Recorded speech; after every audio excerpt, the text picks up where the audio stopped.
Hey, I had a couple minutes today and I've been getting a lot of questions around boundaries, especially as they tangle with ultimatums and how to communicate boundaries in a nonviolent way. And so I thought I'd do a quick video to just share some things that have been really impactful in my world and in my process. So just want to give voice that there are a million different paradigms and ways to look at this, and this is just what has worked for me. So for me, the most important part in the beginning is to really increase clarity in myself. And I find that when I skip the first two steps, it's really challenging to create a nourishing solution.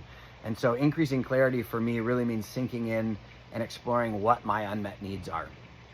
And really diving deep as to, like whether I have a need for nourishment, whether I have a need for connectivity, for partnership, for communication. And there usually are 3 or 4 unmet needs. So if you have a Grok deck, I absolutely recommend using it. It's my go-to. If you don't, you can look up a needs and feelings page or use a wheel. But Grok for 2 is absolutely incredible. So exploring what the unmet need is, and then if you have the capacity to dive beneath that and to ask questions like, is there a wound or an injury or maybe an old trauma that's created a paradigm around this? In other words, do I have extra sensitivity around this because of some of my history?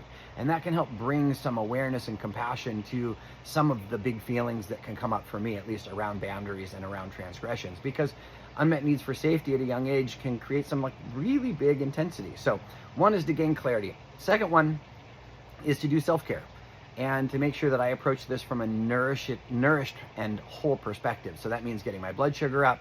That means taking some time to relax and breathe, do some exercises that really help me. So for me, having a warm, sweet drink like a hot cocoa or a mocha or a coffee or even a tea, doing some relaxation, doing some breathing, some self-care, even some reading, calming the nervous system, getting my blood sugar up, having an apple even before I engage in these conversations, to make sure that I'm coming from a place of being resourced and nourished, and really helps me create the outcome that I want to create. And also, so then it comes to framing for me. The next step is, what is my goal in this situation? Like, what is the desired outcome? What do I want? Do I want to preserve the relationship?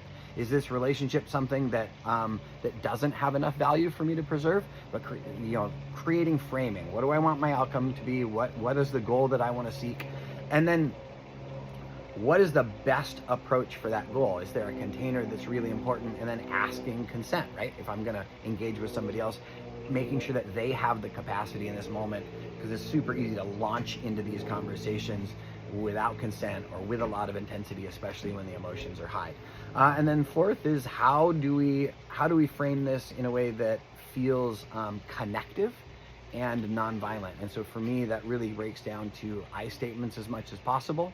So expressing that I have a need for, let's see.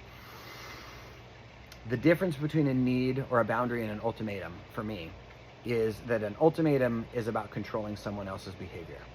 So if you don't do this, I need you to do this, and if you don't do this, then I'm going to do this, and it's a power grab.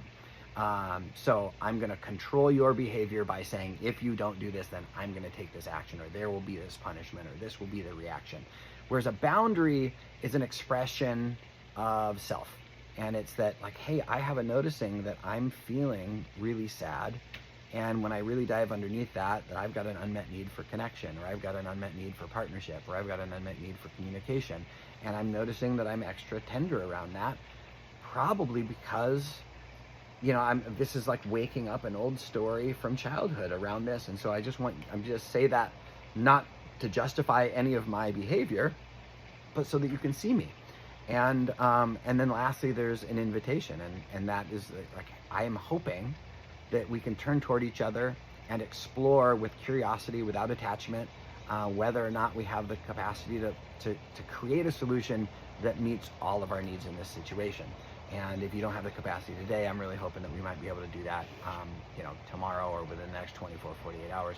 And so there's usually an invitation element. So again, increased clarity, self-care before we engage, proper framing, then I statements, and then invitation and curiosity. So the more that I'm able to engage with curiosity, put myself in someone else's shoes, and really, I find very few situations where humans are really trying to hurt other people. We have adaptive mechanisms that get activated when we feel afraid, ultimately.